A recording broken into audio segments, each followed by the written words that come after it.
समान अध्ययन GK GS के अंतर्गत आप सभी को एक साथ 6 सब्जेक्ट का महारिवीजन हम करने जा रहे हैं। अब एक नए रूप से मैं आप सभी का महारिवीजन कराने जा रहा हूं। हर सब्जेक्ट का बेसिक टू एडवांस पूरा रिवीजन होगा। शुरुआत में पहले हम इतिहास सब्जेक्ट को करेंगे, इतिहास के बाद आपका सब्जेक्ट बदलता जाएगा। टॉपिक रैंडम आप सभी के आएंगे। ये टॉपिक वो होंगे जो एग्जाम में पूछे जाएंगे, तथ्यात्मक प्रश्न भी होंगे, विश्लेषण भी होगा। मैं चाहता हूं सारे बच्चे यहां पर जुड़े। आप लोग इस कार्यक्रम से अवश्य जुड़िए। जीके जीएस की जो आपकी प्रॉब्लम है मैं रिजॉल्व कर दूंगा, मेरे साथ रेगुलर रहिएगा, ठीक है। तो पहले हम इतिहास लेंगे, इतिहास के बाद राजव्यवस्था लेंगे, राजव्यवस्था के बाद भूगोल लेंगे। भूगोल में मैं पहले भारत के भूगोल के टॉपिक लूंगा, साथ साथ बीच बीच में विश्व के भूगोल के टॉपिक भी हम रखेंगे। तो भारत का भूगोल और बेसिक टू एडवांस, मतलब पहले शुरुआत में थोड़ा बेसिक आपका क्लियर करना ताकि आपकी एक पृष्ठभूमि बन जाए सब्जेक्ट को लेकर के, और इसके बाद फिर उसी से जुड़े हुए सारे सब टॉपिक को भी इन डिटेल डेवलप करना। आपकी सिलेबस की समझ भी विकसित होगी, आपके तथ्य भी क्लियर होंगे। इसके बाद पर्यावरण का टॉपिक लेंगे, पर्यावरण के बाद सामान्य विज्ञान, और सामान्य विज्ञान में जीव विज्ञान को पहले मैं कवर कराऊंगा। मेजर सेक्शन जितने जीव विज्ञान के फैक्चुअल है वो कवर होंगे। साथ में पेन कागज लेकर बैठना है। और आपकी अर्थव्यवस्था, अर्थव्यवस्था में जिस तरीके के प्रश्न एग्जाम में पूछे जाते हैं उन प्रश्नों को लेकर के मैं यहां पे आऊंगा। चलिए प्रारंभ करते हैं, शुरुआत करते हैं इतिहास से। देखिए इतिहास में आज जो मैं टॉपिक आप सभी का सबसे पहले डिस्कस करना चाहता हूं, थोड़ा सा कम टाइम लूंगा, मतलब मान लीजिए 5 से 10 मिनट में मैं आपका क्लियर करना चाहता हूं प्रारंभिक इतिहास, जो आपका प्राचीन काल का इतिहास है, इसका काल विभाजन। मतलब हम इसमें एक तरीके से कह सकते हैं आप प्राचीन काल जो आपका है, जब तक पूर्व मध्यकाल जब स्टार्ट होता है उस अवधि का एक बार मैं आप सभी से काल विभाजन करने वाला हूं, ठीक है। तो बहुत गति से, बहुत स्पीड से मैं पूरा काल विभाजन यहां पे ग्राफ वाइज बनाता जाऊंगा, और मैं चाहता हूं आप भी मेरे साथ ग्राफ वाइज बनाते जाइएगा। सभी से मेरी गुजारिश है, क्योंकि ये चीज आपको कहीं नहीं मिलेगी, फिर ये चीज में आपको परेशान हो जाएंगे, ठीक है। तो चलिए सेशन को शुरुआत करते हैं, A to Z चीजों को डिस्कस करते हैं, ठीक है। यहां पर मैं एक तरीके से आधारभूत सेशन होगा आपका। तो प्राचीन इतिहास है, मध्यकालीन है, आधुनिक है, सभी को लेकर के एक फास्ट यहां पे रैपिड में काल विभाजन करूंगा, ठीक है। आप मेरे जिस तरीके से मैं आप लोगों के ग्राफ बनाऊं उसी तरीके से आप लोग भी ग्राफिंग मेरे साथ करेंगे, ठीक है। जिस तरीके से कुछ इस तरीके से पेज में ग्राफिंग करेंगे, यह तरीका याद करने के लिए बेस्ट होता है। देखिए इतिहास को बिल्कुल जीरो से शुरू कर रहा हूं, शुरू से प्रागैतिहासिक काल से। इतिहास को हम 3 भागों में विभाजित करते हैं। इतिहास को हम 3 भागों में विभाजित करते हैं। एक है आपका प्रागैतिहासिक काल, प्रागैतिहासिक काल, ठीक है। ज्यादा समय नहीं लगेगा, बस लिखते जाइएगा, साथ साथ हाथ को चलाते रहना है, ठीक है, साथ साथ लिखते जाना है। दूसरा है आद्य ऐतिहासिक काल, आद्य ऐतिहासिक काल, प्रागैतिहासिक काल, आद्य ऐतिहासिक काल, और इसके बाद है आपका ऐतिहासिक काल। यह विभाजन हम करते हैं लिपि के आधार पर, लेखन के आधार पर, कि कब मानव को लेखन का ज्ञान हुआ, है ना। तो प्री हिस्टोरिक इरा इसी को बोला जाता है, प्री हिस्टोरिक इरा। यह आपका पाषाण काल का टाइम है। इसमें मानव जो है पत्थरों पर उसका जीवन पूरी तरीके से आश्रित था। यह आद्य ऐतिहासिक काल है और यह ऐतिहासिक काल है। यहां पे पूरा का पूरा स्टोन एज आता है, पाषाण काल। अभी इसको भी मैं थोड़ा सा डिटेल से आपको दिखाऊंगा। पाषाण काल, ठीक है, यहां पे पूरा पाषाण काल है। टाइम पीरियड भी मैं आपका यहां पे पूरा मेंशन करूंगा। टाइम पीरियड की यदि आप बात करें तो लगभग ये आपका जो पूरा का पूरा ईरा है, टाइम पीरियड है, ये आपका स्टार्ट होता है 20 लाख बीसी से। प्रागैतिहासिक काल बहुत पुराना है। सबसे ज्यादा टाइम पीरियड मानव के द्वारा अपने जीवन के विकास में क्रम में सबसे ज्यादा टाइम हमने लगाया है। तो 20 लाख बीसी से लेकर टाइम हमारा लगभग जो है 4000 बीसी तक यहां पर बीता है। अभी इसको और तोड़ देंगे, ठीक है। आद्य ऐतिहासिक काल में यहां पर मानव को लेखन का ज्ञान नहीं था, मानव को लेखन का ज्ञान नहीं था, ध्यान रखिएगा, लेखन ज्ञान नहीं था मानव को यहां पे, ठीक है।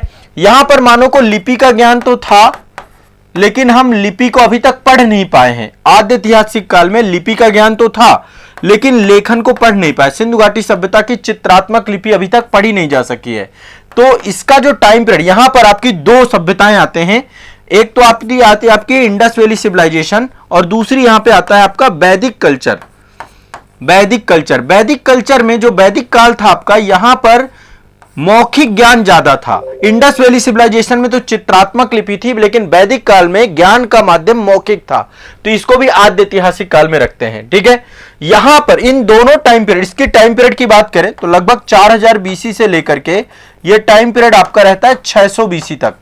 ठीक है, आद्य ऐतिहासिक काल का आप कुछ इस तरीके से बना सकते हैं। इन दोनों टाइम पीरियड के बारे में ज्यादा जानकारी हमें मिलती है पुरातात्विक साक्ष्यों से। किससे मिलती है? पुरातात्विक साक्ष्यों से, साक्ष्यों से। ठीक है, अभी इनको और डिटेल करेंगे। ठीक है, इनको और अभी इन डेप्थ जाएंगे। इसके बाद है आपका ऐतिहासिक काल। ऐतिहासिक काल में मानव को लिपि का भी ज्ञान था और मानव की उस लिपि को हमने पढ़ा भी है, मतलब उसका अध्ययन भी किया है। यह सबसे प्रामाणिक काल है, मतलब कि जो भी चीजें हमें मिली हैं पुरातात्विक साक्ष्यों के तौर पे, वो हमारे पास आज भी, मतलब उनके बारे में लिखित साक्ष्य भी प्राप्त हुए हैं, रिटन तौर पे भी चीजें हैं और उनको हम पढ़ भी पाए हैं अभी तक। ठीक है, तो ये आपका सबसे प्रामाणिक काल है, इसी को ऐतिहासिक काल कहते हैं। ठीक है, तो प्री हिस्टोरिकल मानव के विकास का काल है। आद्य ऐतिहासिक काल में मानव विकसित हो चुका था, सभ्यताओं का निर्माण हुआ, सिंधु घाटी सभ्यता जैसी सभ्यता रही। अभी हम उतने पढ़े लिखे नहीं है जितने पढ़े लिखे ये रहे हैं, क्योंकि इनकी लेखन को अभी तक हम पढ़ नहीं पाए हैं, है ना। उस पर लगातार रिसर्च और अध्ययन काल चल रहा है। तो यहां पे आपके ऐतिहासिक काल में पूरा कंप्लीट प्राचीन भारत का इतिहास आता है। प्राचीन भारत आता है, मध्यकालीन भारत आता है, कालीन भारत आता है और आपका आधुनिक भारत आता है। यदि मैं कहूं तो यहां पे टोटल यदि हम तीनों को मिला दें तो आपका 600 बीसी से लेकर अब तक का टाइम पीरियड पूरा आपका ऐतिहासिक काल ही चल रहा है। अभी हमारा हिस्टोरिक इरा चल रहा है। ठीक है, अब एक एक को थोड़ा सा डिकोड करेंगे। सबसे पहले लेते हैं प्रागैतिहासिक काल। लिखते जाइएगा, इतना कम टाइम पे आप कभी रिवीजन कर ही नहीं पाएंगे। रिवीजन की क्लास है और ये महा रिवीजन है। ठीक है, ऐसा रिवीजन जिसके माध्यम से समान अध्ययन आपका बहुत कम टाइम पे आप कवर कर सकते हैं। प्रागैतिहासिक काल में मानव को लेखन का ज्ञान है? बिल्कुल नहीं है। मानव का जीवन किस पे आधारित है? पत्थरों पर। मानव का जीवन कैसा है? यायावरी। मानव एक जगह से दूसरी जगह भटक रहा है। यायावरी। खाद्य संग्राहक है, खाद्य उत्पादक नहीं है, खाद्य संग्राहक है। पत्थरों पर ही उसका जीवन आश्रित है। तो मानव के जीवन को प्रागैतिहासिक काल में हम देखें तो पाषाण काल पे, पत्थरों पे पूरा जीवन आश्रित है। तो पाषाण काल का पूरा टाइम पीरियड है। और पाषाण काल को भी यदि हम विभाजित करते हैं तो मानव पूरा पाषाण काल, पूरा पाषाण काल, ठीक है, मध्य पाषाण काल, मध्य पाषाण काल, पूरा पाषाण काल, मध्य पाषाण काल और आपका है तीसरा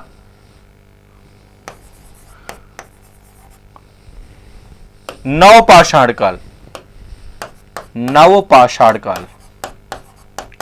ये 3 टाइम पीरियड आप देखने को पाते हैं।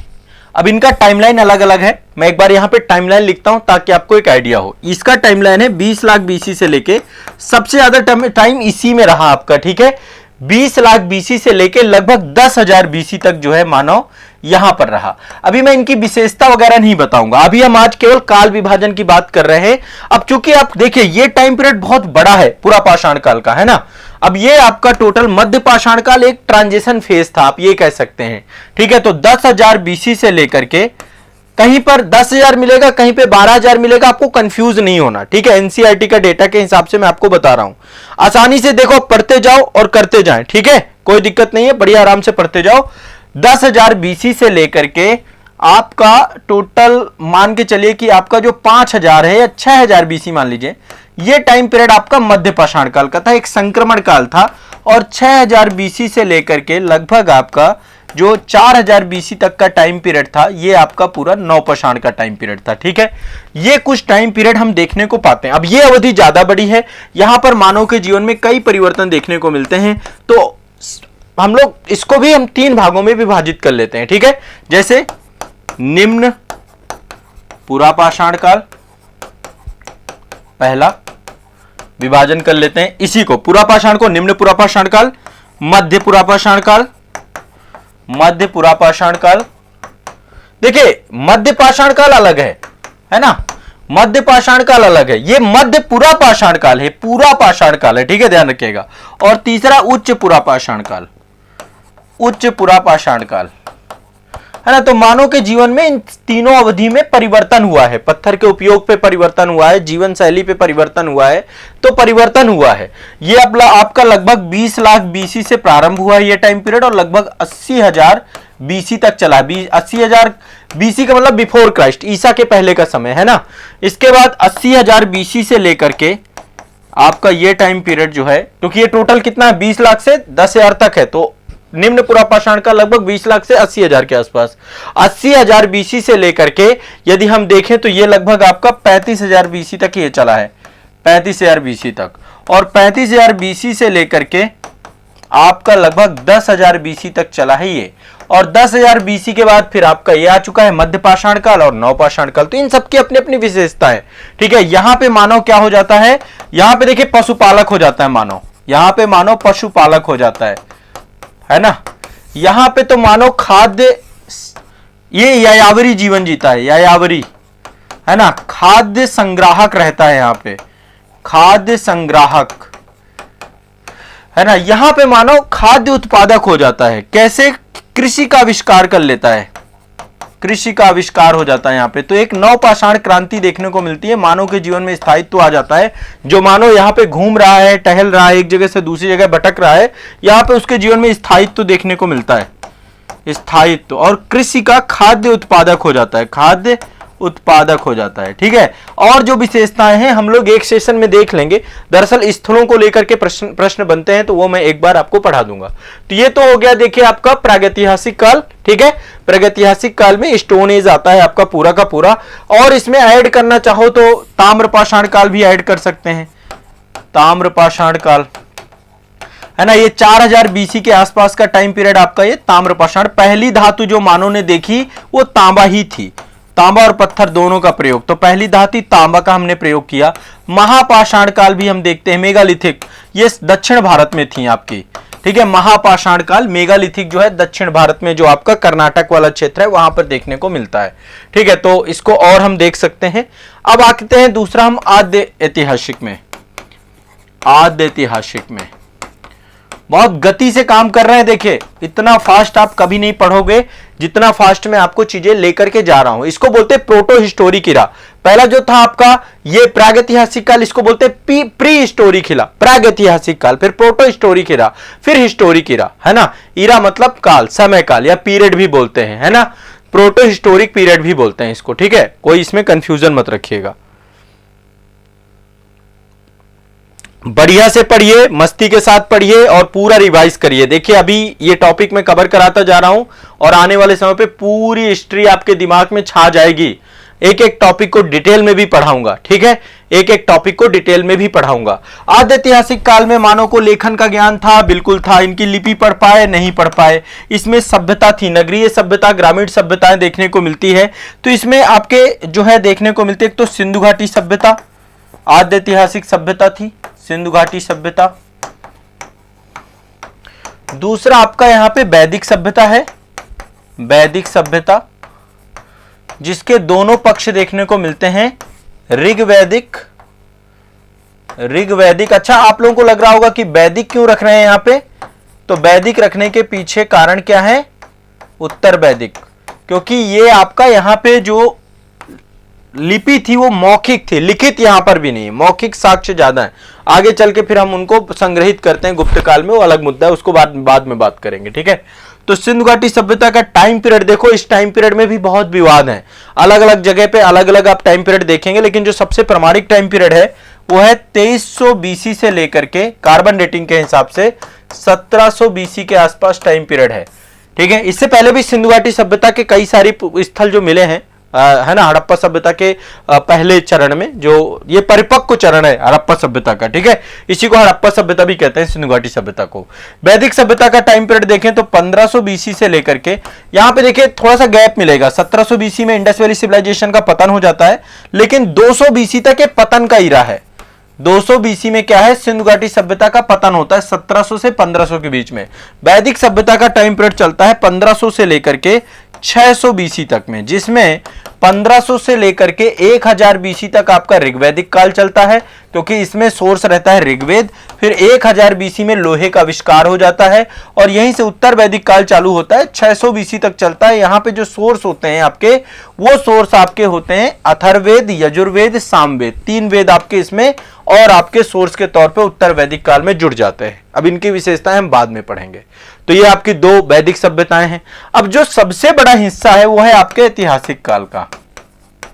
ऐतिहासिक काल को भी जो मैंने तोड़ा आपके, है ना, ऐतिहासिक काल 3 भागों में तोड़ा है जो आपके सिलेबस में है। आपको देखो इससे सिलेबस की समझ भी विकसित हो जाएगी। प्राचीन का भारत, प्राचीन भारत का इतिहास, ठीक है। दूसरा है मध्यकालीन भारत का इतिहास, मध्यकालीन भारत का इतिहास। और तीसरा है आपका आधुनिक भारत, आधुनिक भारत। आज मैं प्राचीन आपका क्लियर करूंगा, फिर मध्यकालीन आधुनिक आने वाली क्लास में करूंगा।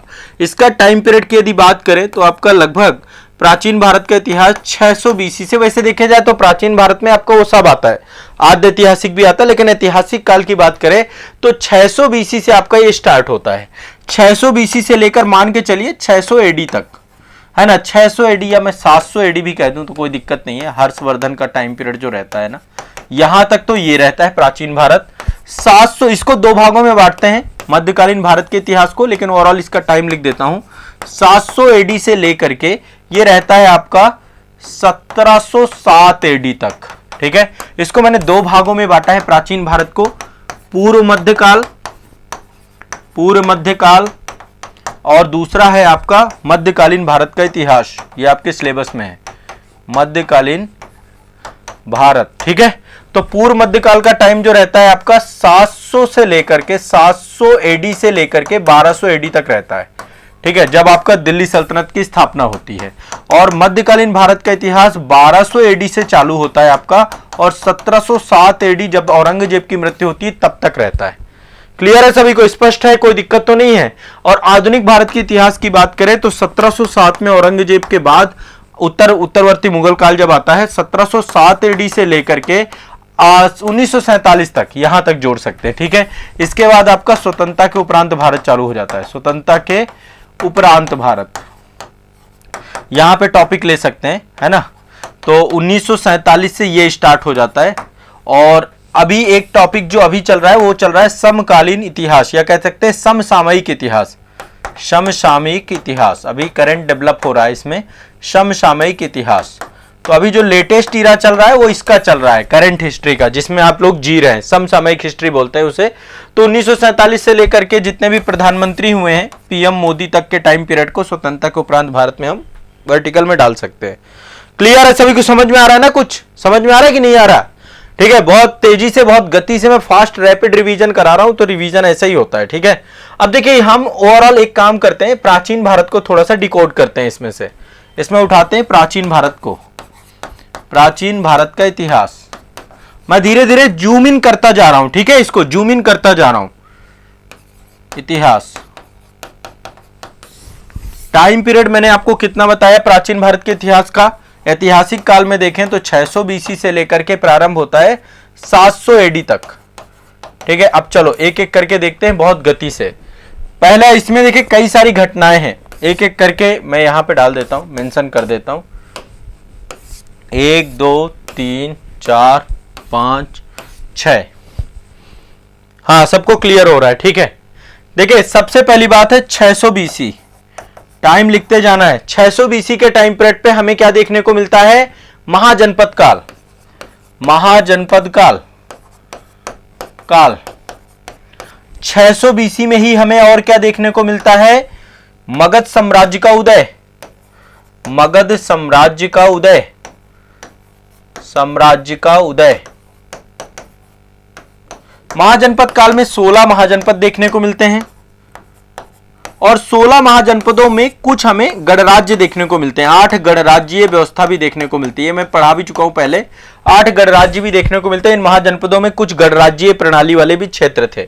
इसमें से मगध का उत्कर्ष होता है 600 बीसी में, यहीं पे बौद्ध धर्म का भी जन्म होता है, एक नया धर्म देखने को मिलता है, और जैन धर्म का भी जन्म होता है। बौद्ध धर्म, जैन धर्म और कई सारे संप्रदाय भी देखने को मिलते हैं। ठीक है, तो इसमें मगध काल में कई सारे वंश थे, जैसे आपका हर्यक वंश है ना, कई सारे वंश आते हैं, हर्यक वंश, शिशुनाग वंश, नंद वंश, फिर आपका मौर्य वंश आता है, मौर्य काल। तो ये आप देखेंगे टाइम पीरियड 600 बीसी से लेकर, है ना, आपका जो है ये लगभग 322 बीसी, यदि आप इसको मान लें माइलस्टोन, 322 या 323 कर लें, 323 कर लीजिए, ये टाइम पीरियड आपका रहता है मगध में ये वंशों का, हर्यक वंश, शिशुनाग वंश, ये सारे वंश यहां पर देखने को पाए जाते हैं। किसी को कोई दिक्कत तो नहीं है ना? हाँ, फास्ट कर रहे हैं, बस रैपिड करते जाइएगा। इसके बाद 623 में आता है मौर्य काल, वो माफ करेगा 323 बीसी में आता है मौर्य काल, 323 बीसी।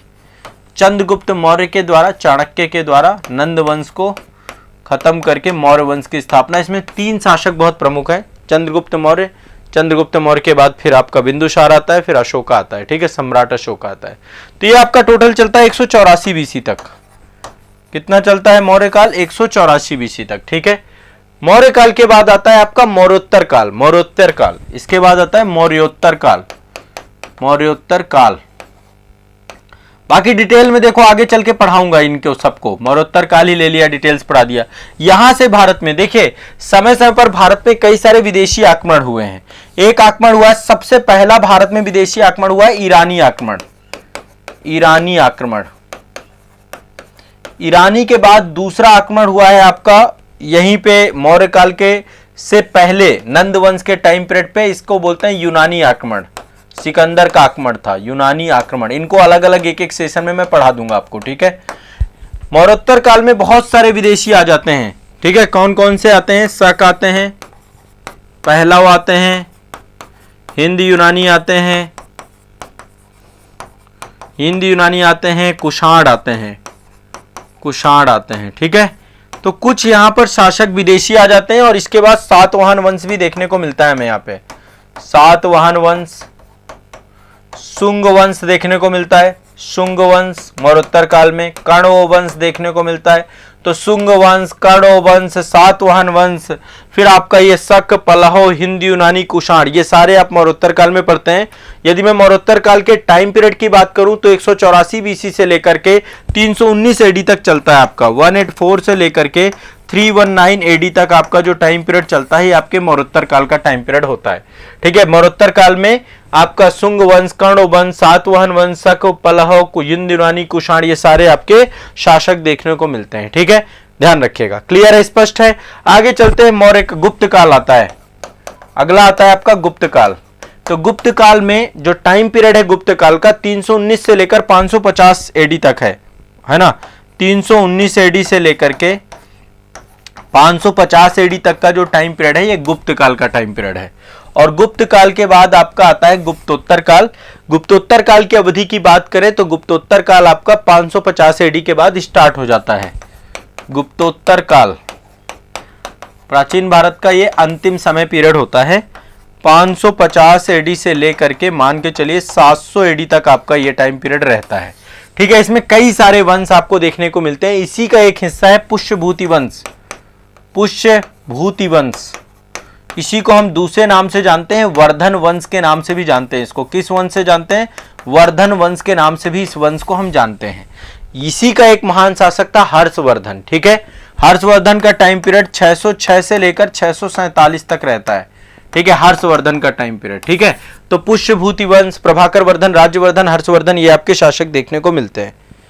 ठीक है, हाँ चलो, तो ये आपके टाइम पीरियड है, टोटल टाइम एरिया आपको मैंने बताया। और इसके बाद फिर आपका राजपूत काल चालू हो जाता है, पूर्व मध्य काल चालू हो जाता है। भारत में फिर एक आक्रमण होता है, वो होता है अरबों का आक्रमण, पूर्व मध्य काल। तो भारत में समय समय पर कोई आता रहा। देखो गुप्त काल में भी हूणों का आक्रमण हुआ था, हूणों का आक्रमण, यहाँ पे हूण आए। देखो पहले आपके ईरानी आक्रमण हुआ, ईरानी के बाद यूनानी आक्रमण हुआ, फिर इसके बाद हिंद यूनानी आक्रमण हुआ, शक आए, पलहव आए, कुषाण आए। ठीक है, सब बाहर से आए। हूणों का आक्रमण हुआ और इसके बाद फिर अरबों का आक्रमण हुआ भारत में, अरबों का आक्रमण हुआ। मोहम्मद बिन कासिम 712 एडी में आया यहाँ पे, 712 एडी में सिंध पे हमला किया, मुल्तान पे हमला किया, इन सबको कैप्चर किया मोहम्मद बिन कासिम। तो पूर्व मध्यकाल। इसी समय दक्षिण भारत में संगम साहित्य का टाइम पीरियड चल रहा था।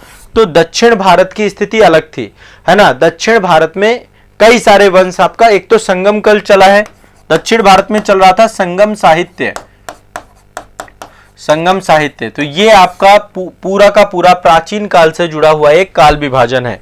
मध्यकाल का मैं कल करा दूंगा, पूर्व मध्यकाल और मध्यकाल दोनों का हम कल के सेशन में कर लेंगे। आज के सेशन में इतना आपको समझ में आ गया क्या? समझ में आया क्या सभी को? सभी को समझ में आया? कोई दिक्कत नहीं है। बहुत फास्ट और बहुत रैपिड रिवीजन आपका अब करवा रहा हूं, ध्यान रखिएगा, किसी को डरना नहीं है। मैं आप सभी के साथ हूं और मैं आपका इतना रिवीजन करा दूंगा कि आपको फिर मजा ही आ जाएगा। ठीक है, चलिए। तो इतनी सारी डेट, इतनी सारी तिथियां दिमाग में कुछ बैठ गई हैं। आगे फिर अगले सब्जेक्ट में चलते हैं। अब सब्जेक्ट स्विच कर रहे हैं। ये आपका इतिहास का रिवीजन था, इतिहास में आगे रिवीजन नेक्स्ट क्लास में करेंगे। अब हम सब्जेक्ट स्विच कर रहे हैं, अब आ रहे हैं संविधान में। संविधान में इनकी विशेषताएं भी पढ़ेंगे। आज अभी मैं थोड़ा सा आपका एक फाउंडेशन क्लियर करने जा रहा हूं। हाँ, रिकॉल हो गया ना सभी लोग? देखो ये रिवीजन का सेशन है तो आपका रिकॉल होगा। जो लोगों ने फाउंडेशन कोर्स ले रखा है, हमारे संस्थान के बैचेस ले रखे हैं, संस्थान के डिटेल बैचेस जो पढ़ रहे हैं, आईएएस पीसीएस एग्जाम के आप सेल्फ स्टडी कर रहे हैं, तो आपको जो भी पढ़ा है वो रिकॉल कराने का ही काम मेरा है कि आपको रिकॉल कराऊं। अब आज इसमें भी थोड़ा सा रिकॉल कराते हैं। आज जो मैंने पॉलिटी के अंदर टॉपिक लिया है, भारतीय संविधान का ऐतिहासिक विकास टॉपिक लिया है। क्या लिया है? भारतीय संविधान का ऐतिहासिक विकास। तो भारतीय संविधान के ऐतिहासिक विकास को मैं दो भागों में बांट करके देखता हूं। यहां पर भी आप देखेंगे भारतीय संविधान का ऐतिहासिक विकास। बहुत गति से आपको याद कराऊंगा, ठीक है, पूरा का पूरा ऐतिहास पूरा देखेंगे, ऐतिहासिक विकास। अब आप मेरी स्पीड देखिएगा, आपको मजा आ जाएगा। ठीक है, ऐसे स्पीड से आपको 6 सब्जेक्ट का रिवीजन जब एक साथ होगा ना, तो फिर आपका आनंद ही अलग होगा। दो भागों में इसको मैं बांट के पढ़ाता हूं। हमेशा कंपनी का शासन, कंपनी के शासन के दौरान, कंपनी के शासन के दौरान ऐतिहासिक विकास। ठीक है, और दूसरा आपका ब्रिटिश क्राउन के अंतर्गत, ब्रिटिश क्राउन के अंतर्गत।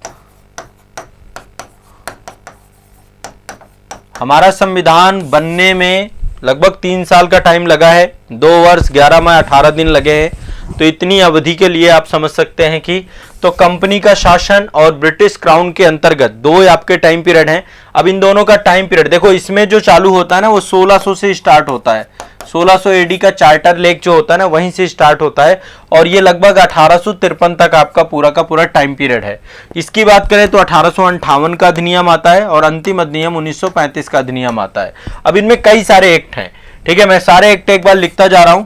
1600 एडी का एक्ट, 1600 एडी के बाद एक एक्ट आता है 1726 का एक्ट, 1726 के बाद एक एक्ट आता है आपका 1773 का रेगुलेटिंग एक्ट, फिर 1781 का अमेंडिंग एक्ट, 1786 में एक एक्ट आता है आपका जब लॉर्ड कॉर्नवालिस आता है, फिर 1793 में आता है। यहाँ पे एक एक्ट और है आपका 1784 का पिट्स इंडिया एक्ट, ये भी आपको ध्यान रखना है। ठीक है, ये आपका चार्टर एक्ट है, ये सब चार्टर एक्ट हैं, चार्टर। ठीक है, चार्टर एक्ट आएंगे, बहुत सारे चार्टर आएंगे। तो 1793 का एक्ट है आपका, 1793 के बाद 1813 का चार्टर आएगा, चार्टर।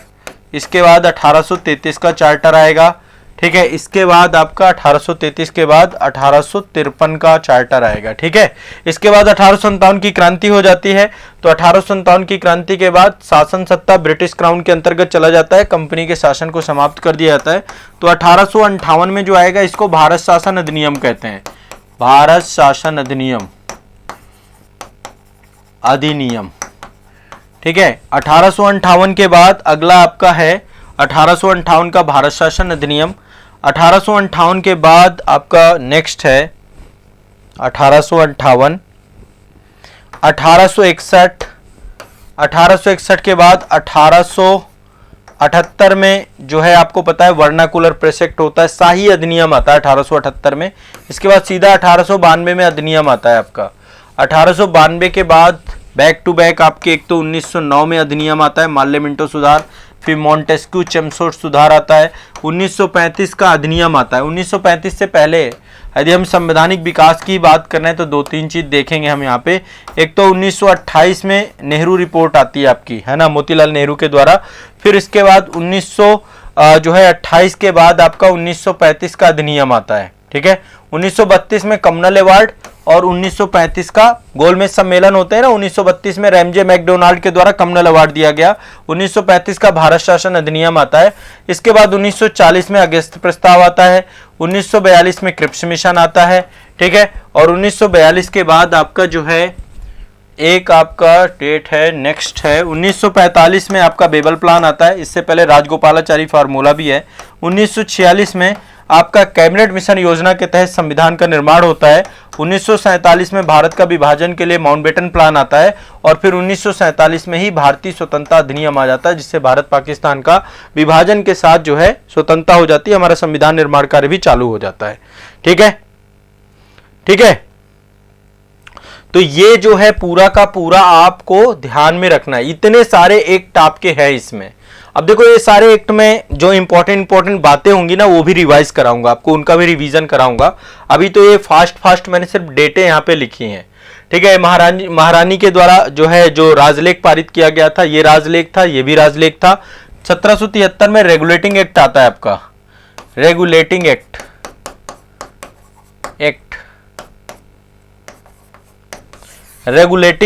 1781 में संशोधनात्मक अधिनियम एमेंडिंग एक्ट आता है, संशोधन किया जाता है। 1773 में ही संशोधन करने का काम, अधिनियम, ठीक है। इसके बाद 1784 में पिट्स इंडिया अधिनियम, ये पहला मामला है जब वहां की गवर्नमेंट गिर जाती है। भारत के मामले में भारत में पिट्स इंडिया अधिनियम, इससे पहले डंडाज अधिनियम आता है, डंडाज अधिनियम वहां पे पारित नहीं हो पाता तो पिट्स इंडिया अधिनियम आता है। वहां पे पिट्स प्रधानमंत्री थे उस समय, ठीक है। 1986 में जब लॉर्ड कॉर्नवालिस आता है उसके लिए एक विशेष अधिनियम लाया जाता है। फिर 1773 में चार्टर एक्ट, 1813 का चार्टर एक्ट, 1833 का चार्टर एक्ट, यहाँ पे भारत का गवर्नर जनरल का पद बनाया जाता है। 1853 का चार्टर एक्ट, ये सब चार्टर एक्ट है। और ये आपका भारत शासन अधिनियम 1958, ये भी आपका भारत शासन अधिनियम है, भारत शासन अधिनियम, ठीक है। ये आपका शाही अधिनियम है, शाही अधिनियम या शाही अधिनियम, ठीक है। विक्टोरिया जी को भारत की सम्राज्ञी घोषित किया जाता है, एलिजाबेथ होती है उस समय, है ना। 1792 में फिर आपका जो है ये भी भारत शासन अधिनियम है, भारत शासन अधिनियम, ठीक है। फिर भारत शासन अधिनियम 1909 या इसको मार्ले मिंटो सुधार कहते हैं, मार्ले मिंटो सुधार, सांप्रदायिकता की जड़ है यहाँ पे। 1919 में मॉन्टेस्क्यू चेम्सफोर्ड सुधार, मॉन्टेस्क्यू चेम्सफोर्ड, ठीक है। 1928 में भारत के द्वारा नेहरू रिपोर्ट लाई जाती है, क्योंकि इस समय साइमन कमीशन आता है, नेहरू रिपोर्ट, है ना, उसका विरोध किया जाता है तो फिर नेहरू रिपोर्ट पंडित मोतीलाल नेहरू लेकर आते हैं। 1932 में सांप्रदायिक घोषणा की जाती है, कम्युनल अवार्ड, सांप्रदायिक घोषणा,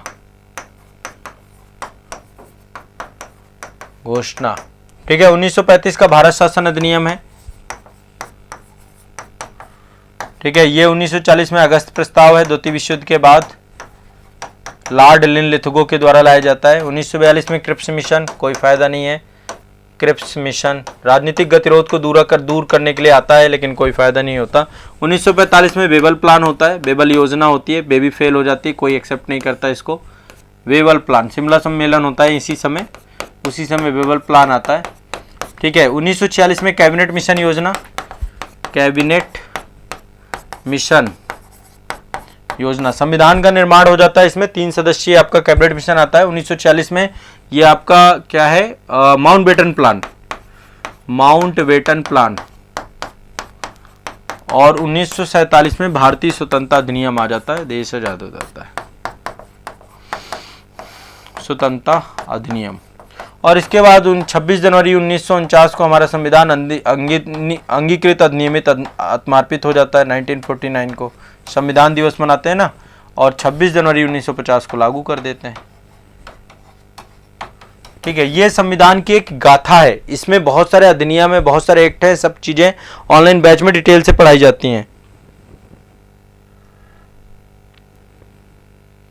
दोबारा क्यों लिखें? जो लोग ऑनलाइन बैच वाले हैं, जिन्होंने ये सब चीजें लिख रखी हैं, रिवीजन है करा रहा हूं आपका, आप लोग को दोबारा कुछ नहीं लिखना। यदि आपके पास है तो ऑलरेडी एक बार देख लिया करो खोल के। यहां तो मैं रिकॉल करा रहा हूं आपके दिमाग में, मैं तो रिकॉल कराने का काम कर रहा हूं ना, मेरा काम है आपको रिकॉल कराना, ठीक है? आपको रिकॉल करा रहा हूं ताकि आपको याद आ जाए चीजें, है ना। चलिए, ये हो गया थोड़ा सा संवैधानिक विकास के बारे में। इसमें भी डिटेल में आगे हम करेंगे धीरे धीरे, आप टेंशन मत लीजिए, पूरा मैं इंपॉर्टेंट फैक्ट जितने भी है वो करवा दूंगा। अब आगे चलते भूगोल में, थोड़ा सा आपको भूगोल आएगा। देखो, आप देख पा रहे होंगे टॉपिक भी चेंज हो रहे हैं ना, तो थोड़ा सा आपके दिमाग में पढ़ने की रुचि भी बदल रही होगी। सब्जेक्ट ही मैं पूरा बदल दे रहा हूं ताकि आपके मन में जो है ना एक कसमकस ना रहे, बस सबसे बड़ी चीज ये है। चलिए, आज से भारत के भूगोल को एक नए स्तर पे शुरू करते हैं, बहुत बेसिक से स्टार्ट करते हैं, ठीक है। देखिए, भारत के क्षेत्रफल से शुरुआत करते हैं। भारत का क्षेत्रफल कितना है? 32,87,263 वर्ग किलोमीटर। 32,87,263 किलोमीटर स्क्वायर, ये है हमारा पूरा क्षेत्रफल, पूरा कंप्लीट क्षेत्रफल। लेकिन आपको पता है ये पूरा क्षेत्रफल हमारे पास नहीं है। इसमें से पाकिस्तान के द्वारा 78,114 वर्ग किलोमीटर उसके द्वारा कब्जा कर लिया गया है पीओके के रूप में। ये तो है आपका पीओके के रूप में, पीओके जो पाक अधिकृत कश्मीर है ना, 78,114 किलोमीटर स्क्वायर है आपका। ये टोटल तो हमारा 32,87,263 है और ये हमारा पूरा है, ठीक है। लेकिन पाकिस्तान ने कब्जा कर रखा अवैध रूप से 78,114, ठीक है, अवैध ढंग से रखा गया है। और इसके बाद 1963 में जब 1962 का युद्ध हुआ, चीन से हम पराजित हो गए, तो पाकिस्तान ने इससे एक हिस्सा जो है इसको दे दिया अवैध ढंग से, चीन को दे दिया है 5,180 किलोमीटर स्क्वायर, ये दे दिया चाइना को। जो आपका चाइना पाकिस्तान इकोनॉमिक कॉरिडोर है, सीपीईसी है, चाइना पाकिस्तान इकोनॉमिक कॉरिडोर है, वो इसी हिस्से से बनाया गया, काराकोरम गिलगिट बाल्टिस्तान वाले क्षेत्र से। तो भारत इसका विरोध करता है। अच्छा, इतना भर नहीं है, चीन ने भी कब्जा रखा है। चीन ने कितना कब्जा रखा है? चीन ने 37,555 किलोमीटर स्क्वायर, ये आपका, ये चीन ने कब्जा रखा है। तो भारत का टोटल 32,87,000, ठीक है, 263 किलोमीटर स्क्वायर, फिर 78,114 किलोमीटर स्क्वायर पीओके को दे रखा है, फिर 5,180 किलोमीटर स्क्वायर आपका जो है ये मैंने आपको बताया कि ये पाकिस्तान ने चाइना को दे दिया, चीन को। और चीन ने इतना 1962 के युद्ध में कब्जा लिया है, अस्काई चीन वाला क्षेत्र जो है आपका, इतना तो ले लिया इसने। इसके बावजूद भी पूरे विश्व में यदि हम देखें तो हम टोटल 7वें नंबर पे आते हैं, 7th स्थान है हमारा पूरे वर्ल्ड में। 7वें नंबर पे यदि हम आ रहे हैं ना, तो पहले नंबर पे कौन है? पहले नंबर पे है रूस, नंबर 1 है रसिया, सबसे बड़ा है रूस। आप देख सकते हैं रसिया का, है ना, रसिया का मानचित्र देखिए, नंबर 1 पे है रसिया, ठीक है, नंबर 1 पे है रूस।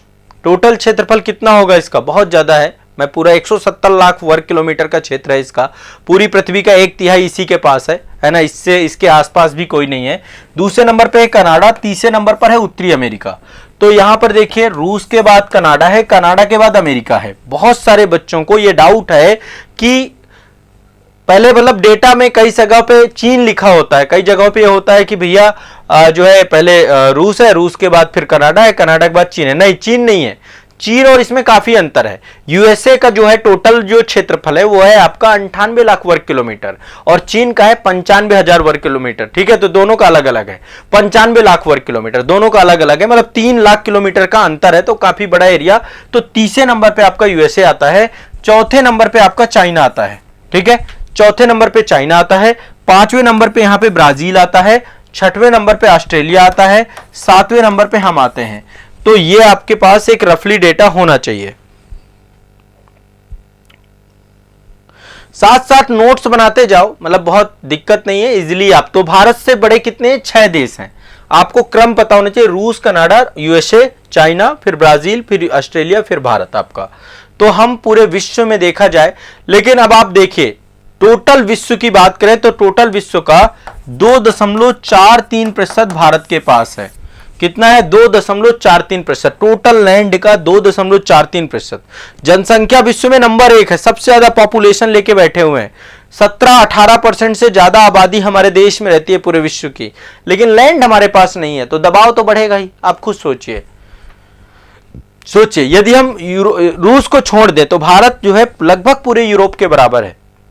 रूस को छोड़ दें, कनाडा का 1/3 है, रूस का 5वां हिस्सा है। यदि हम रूस से कंपेयर करें तो हम रूस का 5वां हिस्सा है। जापान से 8 गुना ज्यादा है भारत, जापान से हम 8 गुना ज्यादा है। कितना?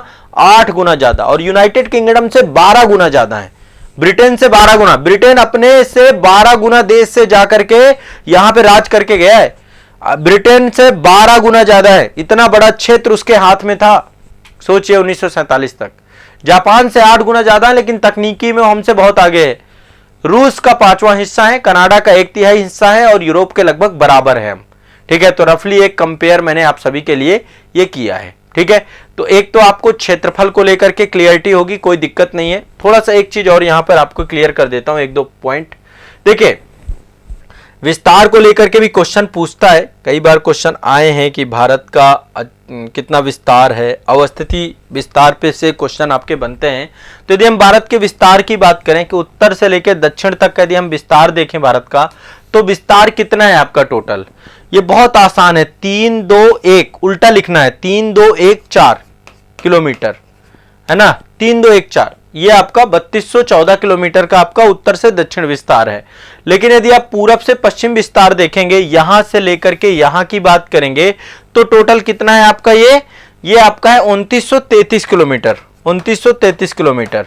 अब इसमें एक क्वेश्चन बनता है, वो क्वेश्चन मैं बाद में आपका डिस्कस करूंगा। जो हमारा अक्षांशीय और देशांतरी विस्तार है ना, वो लगभग बराबर है यदि दोनों को हम देखें।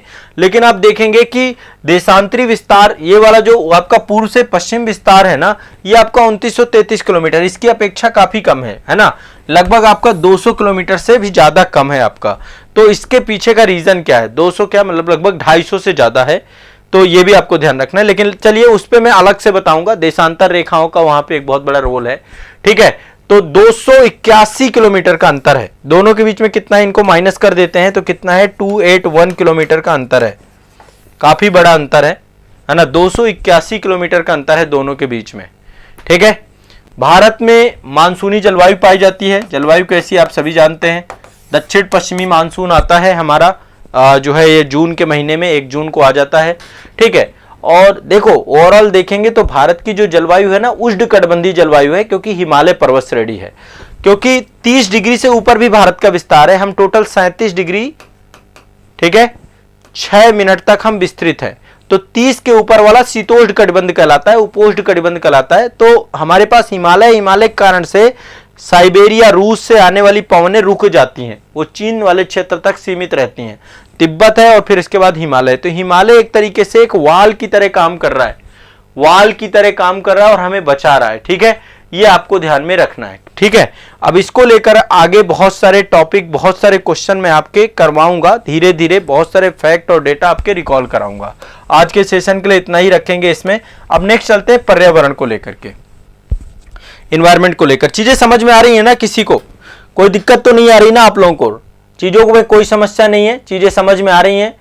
डरना नहीं है, देखो धीरे धीरे धीरे धीरे धीरे धीरे सारी चीजें हो जाएंगी।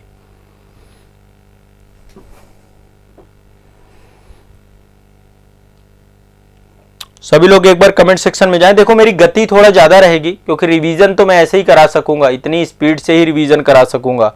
अब मेरा टारगेट आप सभी के आगामी एग्जाम है, आप लोग पूरी तरीके से कमर कस लीजिए। मैं आपको सुबह करंट अफेयर्स से लेकर शाम तक जीके जीएस में खूब रिवीजन करा दूंगा। आंसर राइटिंग भी कर लोगे तो आंसर राइटिंग के लिए भी तैयार हो जाओगे। तो आंसर राइटिंग सेशन लाइव जुड़ना है आप लोगों को, 9 बजे लाइव होता है आंसर राइटिंग का। सुबह 5:30 बजे करंट अफेयर्स की लाइव क्लास होती है एग्जाम इंडिया में, और यहां पे आपकी मॉर्निंग की क्लास है, यहां तो है ही है। चलिए बहुत बढ़िया, हाँ सभी को क्रिस्टल क्लियर है ना? चलो बहुत बढ़िया, वेरी गुड वेरी गुड। अब चलो अब थोड़ा सा पर्यावरण में चलते हैं, स्विच करते हैं सब्जेक्ट को, पर्यावरण को। ठीक है, इसकी भी थोड़ा सा मैं कुछ अब बेसिक क्लास लूंगा, फिर एडवांस लेवल पे आपको पर्यावरण में भी ले जाऊंगा। शुरुआत करते हैं पर्यावरण की परिभाषा से, बहुत सिंपल से। देखिए एक अधिनियम पारित हुआ था आपका 1986 में, 1986 में। इसको हम छाता विधान भी कहते हैं, अम्ब्रेला लेजिस्लेशन भी कहते हैं, क्योंकि ये सबसे बड़ा अधिनियम है, एक तरीके से लैंडमार्क है, और इससे बहुत क्वेश्चन पूछता है। पर्यावरण संरक्षण अधिनियम,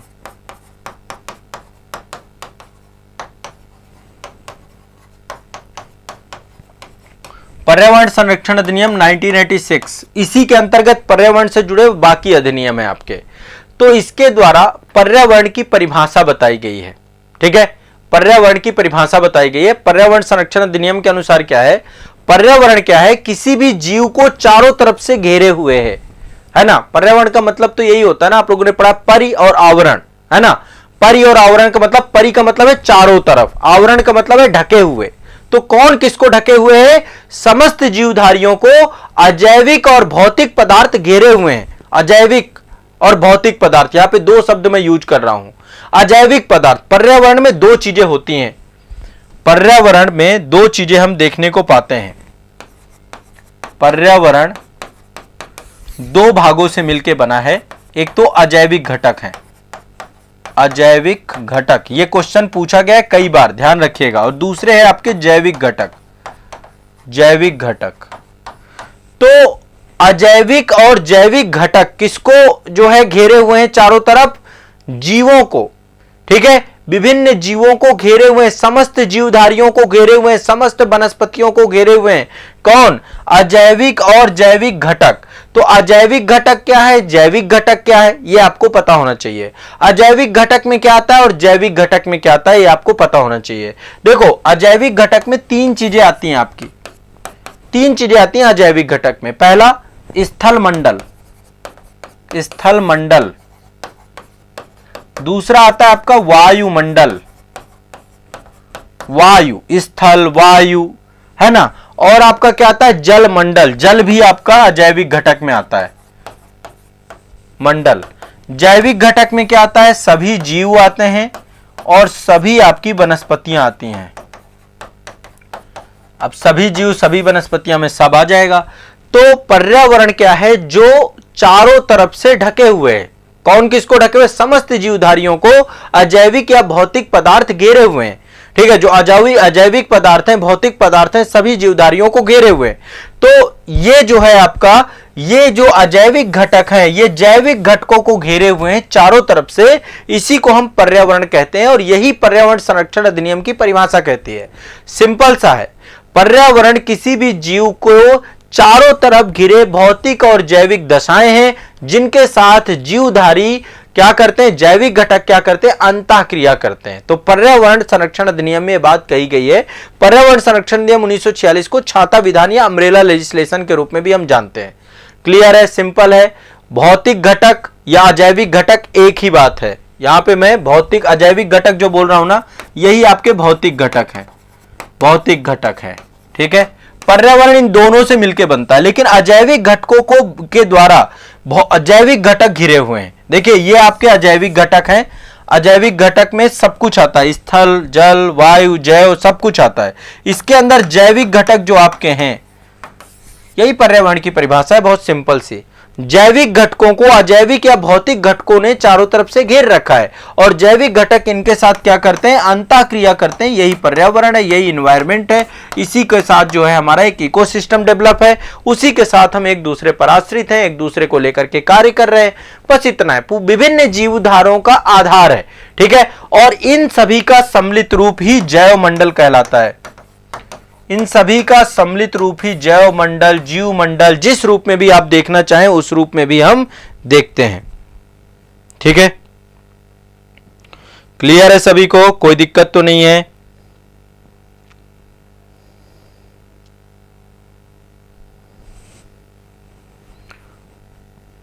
हाँ, जबरदस्त रिवीजन। देखिए, ऐप वाले बच्चे जितने भी हैं जो ब्रह्मास्त्र बैच से जुड़े हुए हैं, वो भी इस क्लास से रिवीजन करें अपने जीके जीएस की। इस क्लास से रिवीजन सभी को करना है। ठीक है, सभी लोग रिवीजन करेंगे। रिवीजन की क्लास है, रिवीजन ही होगा। यहां पे रेगुलर रहेंगे, कंटिन्यूअस रहेंगे तो आपको रिवीजन यहां से पूरा का पूरा हो जाएगा। ठीक है, तो पर्यावरण की परिभाषा समझ में आ गई। जैविक तत्वों को अजैविक या भौतिक पर्यावरण द्वारा, भौतिक तत्वों के द्वारा चारों तरफ से घेरा गया है और जैविक पर्यावरण या जैविक तत्व क्या करते हैं, अजैविक तत्वों के साथ अंतःक्रिया करते हैं। यही आपका पर्यावरण है, इसी को हम पर्यावरण कहते हैं। बहुत सिंपल सा है, पर्यावरण की परिभाषा मैंने आपको बताई, इसमें और कुछ है नहीं। ठीक है, जैविक पर्यावरण में मैंने आपको बताया जीव जंतु रहते हैं, वनस्पतियां रहती हैं, दो ही चीजें हैं, है ना। सब कुछ आप इसी के साथ जोड़ देते हैं। क्लियर है, स्पष्ट है। अच्छा, जब जैविक और अजैविक को हम एक साथ जोड़ देते हैं दोनों को, तो इसी को बायोम कहा जाता है। जैविक और अजैविक को यदि हम एक साथ जोड़ दें तो इसी का बड़ा रूप ही बायोम कहलाता है। क्या कहलाता है? बायोम। ठीक है, हम जो है पर्यावरण के एक अभिन्न हिस्से हैं और पर्यावरण पे हम अपनी भौतिक, सामाजिक और आर्थिक जितनी भी प्रक्रियाएं हैं, राजनीतिक, उन सभी प्रक्रियाओं को यहां पे संपादित करते हैं। एक बहुत छोटा सा हिस्सा है। ठीक है, तो बायोम क्या है? जैविक और अजैविक घटकों का समुच्चय है बायोम। ये जैसे हो सकता है शीतोष्णकटिबंधीय बायोम, शीतोष्णकटिबंधीय बायोम है ना, उष्णकटिबंधीय बायोम, ये टर्म्स आता है ना, उष्णकटिबंधीय है ना, शीतोष्णकटिबंधीय। तो ये आपको ध्यान रखना है। बायोम जो है इन्हीं का एक समुच्चय बड़ा। टुंड्रा बायोम है ना, टुंड्रा बायोम, टुंड्रा बायोम, शीतोष्णकटिबंधीय, उष्णकटिबंधीय, टुंड्रा, ये अलग अलग बायोम हमें देखने को मिलते हैं। चलिए आगे चलते हैं। नेक्स्ट, ये आपका पर्यावरण से जुड़ा हुआ है। आगे पर्यावरण से फिर नेक्स्ट चैप्टर में करेंगे, अगली क्लास में और कुछ पढ़ेंगे पर्यावरण से। अब आज के सेशन में बायो वाले चैप्टर में मैं आपको जीव विज्ञान की विभिन्न शाखाओं के जनक बताने वाला हूं। ठीक है, इससे क्वेश्चन हर बार पूछता है, कोई ना कोई क्वेश्चन स्टेट पीसीएस में या अन्य जीके जीएस में पूछ लिया जाता है। तो आप सभी लोग जितने भी बच्चे हैं थोड़ा सा इसको देखेंगे। देखिए, ये तो सभी जानते हैं कि जीव विज्ञान यानी बायोलॉजी के जनक जो है अरस्तु हैं। बायोलॉजी के कौन है? अरस्तु। अरस्तु हर जगह है, कई जगह पे बायोलॉजी के जनक आपके अरस्तु हैं। ठीक है, ये आप सभी को जानना है। दूसरा है बॉटनी। बॉटनी मतलब वनस्पति विज्ञान, इसके जनक है थ्रियोफ्रैक्टस।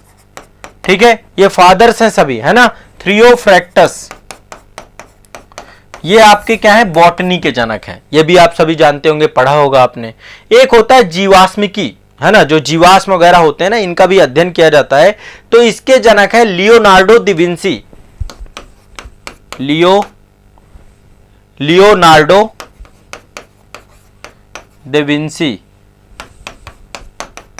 लियोनार्डो दा विंसी आपके किसके जनक है? किसके फादर है? जीवाश्मिकी के, लियोनार्डो दा विंसी। ठीक है, लियोनार्डो दा विंसी आपके किसके हैं? इसके, Leonardo da Vinci, Leonardo da Vinci जीवाश्मिकी के। किसके हैं? जीवाश्मिकी के। ठीक है, जीवाश्मिकी के। इसको बोलते हैं पैलियोटोनोमी बोलते हैं, पैलियोटोनोमोलॉजी बोलते हैं इसको। ठीक है, इसके बाद एक है आपका, अगला है आपका, इसको बोलते हैं सुजननिकी। सुजननिकी के हैं फ्रांसिस गाल्टन। सुजननिकी, इसके जनक का नाम है फ्रांसिस गाल्टन। फ्रांसिस गाल्टन ये जनक हैं आपके सुजननिकी के। ये भी जीव विज्ञान की एक ब्रांच है, एक शाखा है। इन सब के बारे में आगे चल के आने वाले सेशन में मैं डिटेल से करवा दूंगा। आधुनिक वनस्पति विज्ञान के जनक कौन है? देखो, वनस्पति विज्ञान यानी बॉटनी के जनक तो थ्रियोफ्रैक्टस हैं। आधुनिक वनस्पति विज्ञान यानी मॉडर्न बॉटनी के जनक हैं कैरोलस लीनियस। इनका नाम ये आप देख पा रहे होंगे, ये है आपके कैरोलस लीनियस। कैरोलस लीनियस, ये वर्गिकी के पिता भी कहे जाते हैं आपके, लीनियस। ठीक है, कैरोलस लीनियस को आधुनिक जो है वनस्पति विज्ञान का जनक कहा जाता है। ठीक है, ये भी आपको ध्यान रखना है। इसके बाद आपके जो है नेक्स्ट है आपके, यहां पे देखिए, ये जो आप देख रहे हैं बहुत ही प्राचीन है, ये है हिप्पोक्रेटस। ये चिकित्सा शास्त्र के जनक है, चिकित्सा शास्त्र के जनक है हिप्पोक्रेटस। कौन है आपके चिकित्सा शास्त्र के जनक? हिप्पोक्रेटस। ठीक है, इसके बाद नेक्स्ट चलते हैं। ये आप देख पा रहे हैं यहां पर, ये है आपका प्रतिरक्षा विज्ञान। प्रतिरक्षा विज्ञान के जो जनक हैं वो है एडवर्ड जेनर। चेचक के टीके का आविष्कार किया था ना इन्होंने, एडवर्ड जेनर। तो ये प्रतिरक्षा विज्ञान के जनक है एडवर्ड जेनर। इसके बाद आपकी अनुवांशिकी, अनुवांशिकी के जनक है John Gregor Mendel. Gregor John Mendel, Gregor John Mendel. Gregor John Mendel किसके हैं? आपके अनुवांशिकी के, जेनेटिक्स के जनक हैं।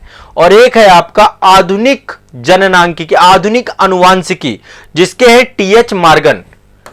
टीएच मॉर्गन, टीएच मॉर्गन किसके हैं? टीएच मॉर्गन है आपके आधुनिक अनुवांशिकी के जनक, मॉडर्न जेनेटिक्स के जनक। ठीक है, तो ये आपको ध्यान रखना है। ये जितने भी हैं मैंने आपको बताए, 1 मिनट रुकिएगा।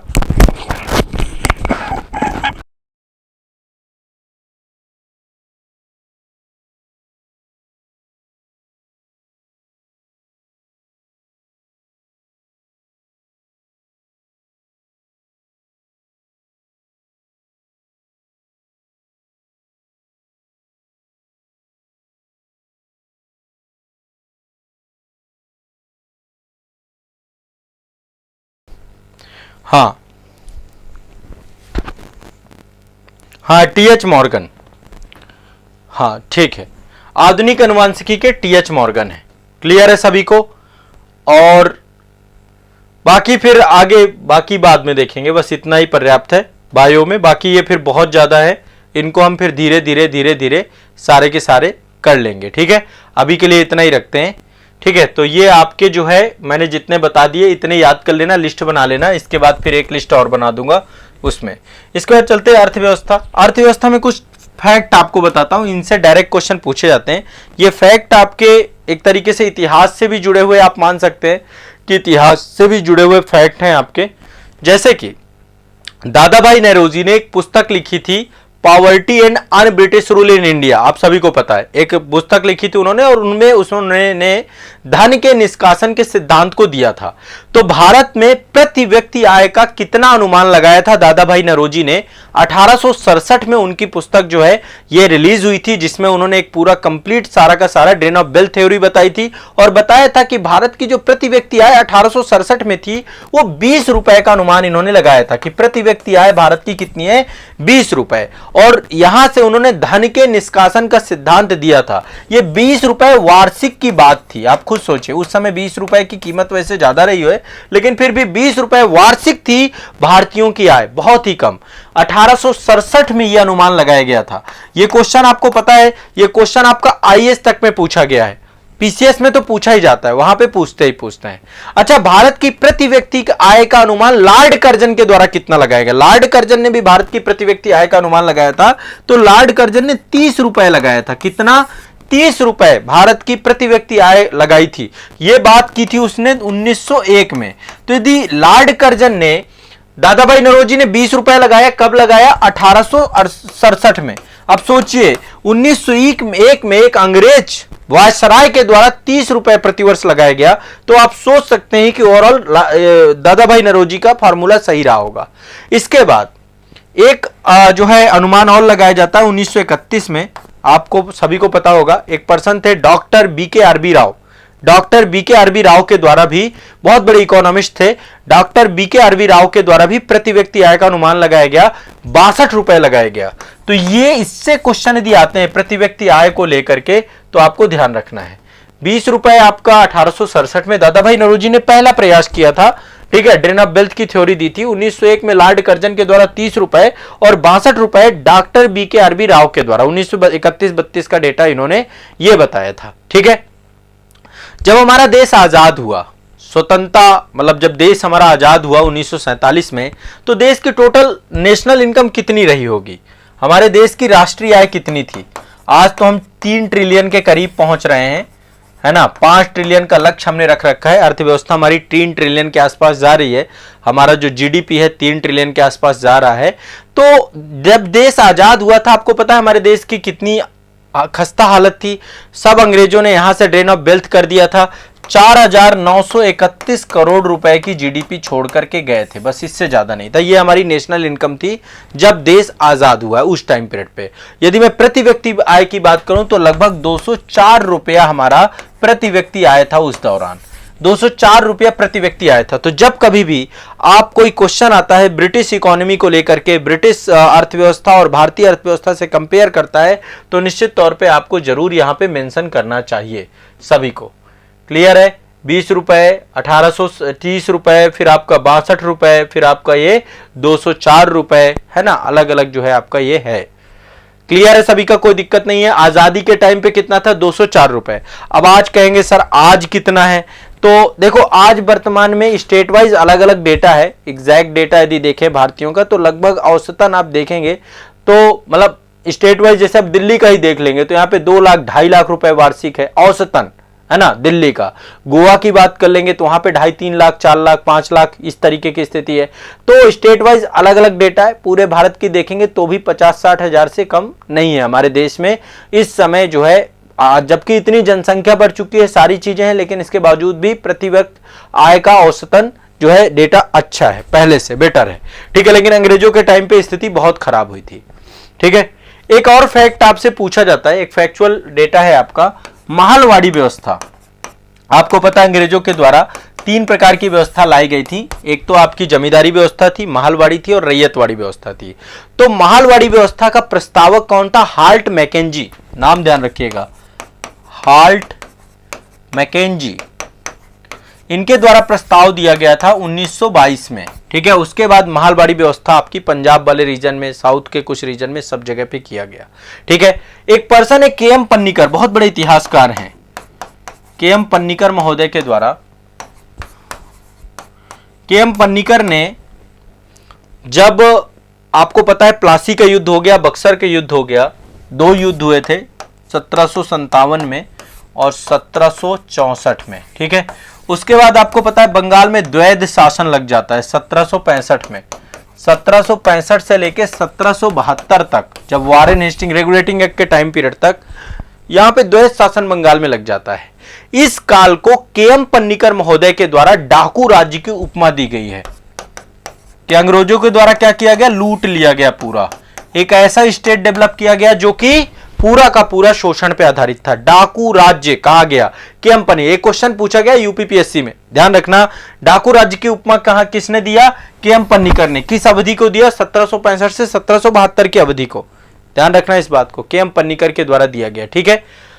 क्लियर है, स्पष्ट है, कोई दिक्कत नहीं है इसमें, बहुत ज्यादा कोई भी वो चीज नहीं है ना, सिंपल सा है, ठीक है। अब एक और पर्सन थे जिनका नाम था जॉन सुल्विन, आईएएस में क्वेश्चन पूछा गया था। अब आप समझ सकते हैं ये जितनी भी चीजें मैं आपको बता रहा हूं ये सारे क्वेश्चन पूछे हुए हैं। जॉन सुल्विन का एक बहुत महत्वपूर्ण, बहुत फेमस आपका जो है कथन है ड्रेन ऑफ वेल्थ के ऊपर, है ना। जॉन सुल्विन ने कहा, अंग्रेजों, जबकि ये अंग्रेज थे, अंग्रेज अधिकारी थे, इन्होंने खुद एक्सेप्ट किया, इन्होंने कहा हमारी जो ब्रिटिश प्रणाली है वो एक ऐसे स्पंज के रूप में काम करती है जो गंगा के किनारे की प्रत्येक अच्छी वस्तु को ले लेती है और टेम्स के किनारे निचोड़ देती है। समझ रहे बात को? मतलब गंगा के पानी को यहां से, गंगा मतलब भारत से अच्छी चीजों को लेकर के ब्रिटेन तक पहुंचाना, गंगा से लेना टेम्स में पहुंचाना, गंगा से लेना टेम्स में पहुंचाना, यही ड्रेन ऑफ वेल्थ है ना। तो ये जॉन सुल्विन का कथन है, आईएएस में इसको लेकर के क्वेश्चन पूछा गया है। क्लियर है, स्पष्ट है। हमारी प्रणाली एक ऐसे स्पंज के रूप में काम करती है जो गंगा के किनारे पड़े प्रत्येक अच्छे वस्तु को ले लेती है और फिर टेम्स के किनारे निचोड़ देती है। यह आपका जॉन सुल्विन का कथन है, याद रखिएगा। मान लीजिए कभी पूछ लेता है तो यह भी ध्यान रखिएगा। क्लियर है, स्पष्ट है। मैंने आपको एक कभी बात बताई कि महलवाड़ी व्यवस्था जो है हाल्ट मैकेंजी के द्वारा प्रस्तावित की गई, लेकिन इसको उत्तर प्रदेश में भी लागू किया गया था लॉर्ड विलियम बेंटिंक के द्वारा। 1833 में इसको लागू किया गया, 1833 में आपकी ये प्रस्तावित, तो 1822 में लॉर्ड मैकेंजी ने किया था, अपनी पुस्तक थी उसकी, उस पे उसने बताया, ठीक है, हाल्ट मैकेंजी ने। लेकिन इसको 1833 में पहली बार लागू किया गया, सबसे पहली बार आगरा और अवध वाले क्षेत्र में, उत्तर प्रदेश के आगरा और अवध वाले क्षेत्र में पहली बार जो है आपकी, इससे क्वेश्चन कई बार पूछे गए हैं, आगरा और अवध रीजन से, आगरा और अवध क्षेत्र में इसको जो है लागू किया गया। किसके द्वारा लागू किया गया? लॉर्ड विलियम बेंटिंक के द्वारा, महलवाड़ी व्यवस्था को, ठीक है, महलवाड़ी व्यवस्था को। उत्तर प्रदेश में भी महलवाड़ी थी, आगरा और अवध वाले क्षेत्र में। यह क्वेश्चन आईएएस में पूछा गया है, ध्यान रखिएगा। आईएएस में क्वेश्चन पूछा गया था कि महलवाड़ी भूधारण प्रणाली सर्वप्रथम कहां और किसके द्वारा लागू की गई?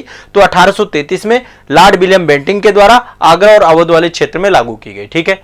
एक और आपको मैं बता देता हूं, बहुत सारे फेमाइन आए हैं, बहुत सारे अकाल आए हैं, लेकिन 1943 में एक ऐसा अकाल आया था जिसमें लगभग 40 लाख से ज्यादा लोग मर गए थे, कई सारे गांव के गांव समाप्त हो गए थे। तो बंगाल में जैसे कोरोना महामारी है ना, उसी तरीके से 1943 में एक भीषण अकाल आया था, आपका भीषण अकाल आया था, ठीक है।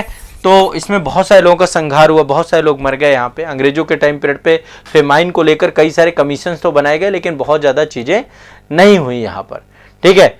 तो ये आपको ध्यान में रखना है, ये कुछ महत्वपूर्ण फैक्ट है। और इसी तरीके से मैं आने वाले समय पे आपको कम से कम 2-3 हजार फैक्ट याद कराने वाला हूं इकोनॉमी से जुड़े हुए जो क्वेश्चन पूछे जाते हैं। ठीक है, तथ्य तथ्य तथ्य तथ्य, और जहां पे कॉन्सेप्ट लगेगा कॉन्सेप्ट बताऊंगा।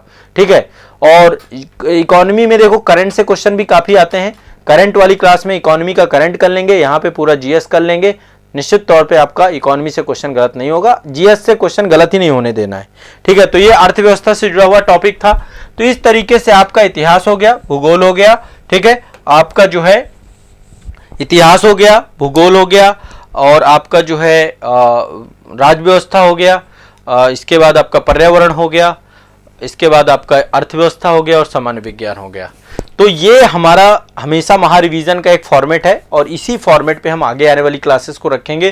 क्लास रेगुलर रहेंगी, आप लोग इसी तरीके से सहयोग बना के रखिए, रेगुलर रहिए, कंटिन्यूअस रहिए, और रिवीजन इतनी गति से कराऊंगा आपको कि आपको मजा आ जाएगा। ठीक है, तो मेरे साथ ऐसे ही बने रहिए, मैं आपके साथ हमेशा बना हुआ हूं, आपका रिवीजन फास्ट ट्रैक करवा रहा हूं और रिवीजन आपका एग्जाम तक में पूरा करवा दूंगा। ठीक है, चलिए।